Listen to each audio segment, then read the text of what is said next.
ఇక్కడ చాలా కీలకమైన విషయం లాస్ట్ టైం టికెట్ల విషయంలో కానీ తొక్కిసలాట జరిగిన విషయంలో కానీ భద్రతా కారణాల దృష్ట్యా కానీ వీటన్నిటి మీద మీరు వ్యూవర్స్కి కొన్ని సజెషన్స్ కూడా ఇవ్వాల్సిన అవసరం ఉంది.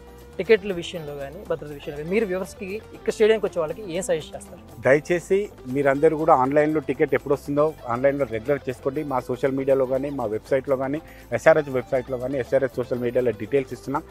బూటకపు మాటలు నమ్మొద్దు, దొంగ టికెట్లు ఎక్కడ కొనొద్దు. ఎవరైనా బ్లాక్లో టికెట్లు అమ్మాలని తెలిస్తే వాళ్ళు ఇమీడియట్గా పోలీస్ చెప్పండి.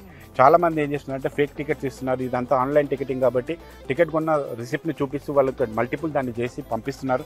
అట్లాంటివి మీకు ఎవరైనా ఎస్ఆర్హెచ్ ఒరిజినల్ తప్ప బయట ఎక్కడైనా టికెట్ కొనుక్కుంటే అమ్మినవాడు ఎంత బాధ్యుడు, కొన్నవాడు కూడా అంతే బాధ్యుడు. దయచేసి అట్లాంటి తప్పులు చేయకండి. మీ దృష్టికి ఏదైనా వస్తే పోలీస్ చెప్పండి. వన్ థింగ్, ప్రైవేట్ ట్రాన్స్పోర్టేషన్ కాకుండా మనకు మెట్రో అవైలబుల్ ఉంది. మెట్రోకి పక్కన ఓన్లీ 300 మీటర్స్ నడుచుకుంటూ వస్తే స్టేడియంకి రావచ్చు. కాబట్టి వీలైనంత వరకు మెట్రోను ఉపయోగించుకోండి, పబ్లిక్ ట్రాన్స్పోర్ట్ ఉపయోగించుకోండి. ఇక్కడ పార్కింగ్ స్పేస్ తక్కువగా ఉంది కాబట్టి మీరందరూ సహకరించి పార్కింగ్ పెట్టి లోపల నుంచి బయటికి వెళ్ళకంటే మెట్రోకి వెళ్ళడం చాలా ఈజీ. మీరు దయచేసి మెట్రో రావడానికి ప్రయత్నించండి.